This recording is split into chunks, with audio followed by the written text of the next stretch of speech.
দীপকুমাৰ পাত্ৰৰ কবিতা অশ্ৰুৰ টোপনি। ভুল নুবুজিব, পাৰিলে ক্ষমা কৰি দিব। ভুল মোৰ দুৰ্বলতা, দুৰ্বলতা মোৰ আপুনি। চিনাকি যদিও ৩ বা ৪ দিনৰ, কিন্তু আপোনাৰ মৰম আদৰে মোক প্ৰেমিক কৰি তোলে। সকলো যেন জনম জনমলৈ। মই জানো আপুনি মোৰ হ'ব নোৱাৰে, কিম্বা আপোনাৰ হৃদয়ত মোৰ বাবে অকণমানো ঠাই নাই। কিন্তু কি কৰিম কওক? কি বুলি বুজনি দিওঁ মোৰ অবুজন মনটোক? যিখন হৃদয়ে আপোনাৰ আগমনৰ বাবে দলিচা পাৰি ৰৈ থাকে প্ৰতিটো পল। কি বুলি সান্তনা দিওঁ সেই নিস্বাৰ্থ হৃদয়খনক? এটি পল আপোনাৰ সৈতে আগবাঢ়ি যোৱাৰ পৰা আপোনাৰ প্ৰতিটো আদৰ অথবা মৰমবোৰে মোক নহকৈ সজাই তোলে।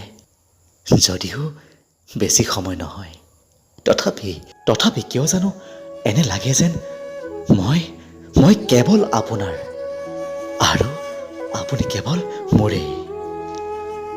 মই জানো আপোনাৰ প্ৰেমিক বসন্তৰ কথা।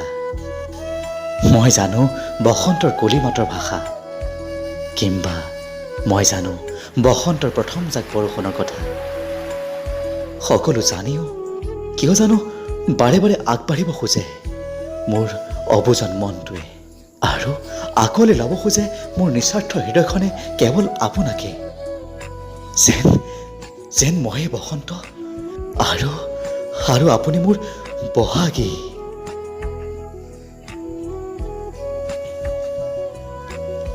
আপুনি হয়তো অৱগত নহয় প্ৰেমিক মইটোৰ কথা, আৰু হয়তো কেতিয়াও আপোনাৰ জ্ঞাত নহম মই কেৱল আপোনাৰ জীৱন নাটৰ এজন পথচাৰী।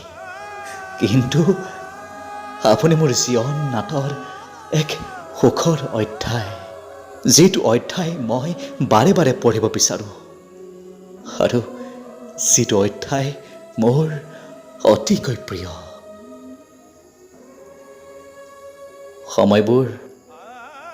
সময়বোৰ ক্ষন্তেকীয়া, কিন্তু কেতিয়াবা এই ক্ষন্তেকীয়া সময়বোৰেও যেন আপোন কৰি তোলে। বহুত আপোনাক পাহৰাৰ কথা, অথবা আপোনাৰ পৰা আঁতৰি থকাৰ কথা ভাবিবলৈ মোৰ বৰ ভয় লাগে। কিজানিবা মোৰ শৰীৰটো শুই পৰে নিথৰ হৈ শ্মশানৰ কোনোবা ৰাতিত বুলি।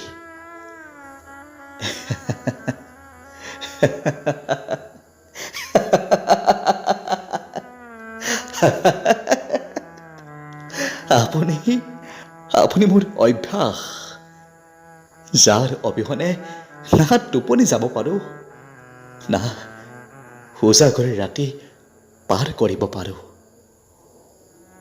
মাথো দুচকুৰে বৈ ৰয় অশ্ৰুৰ টোপনি।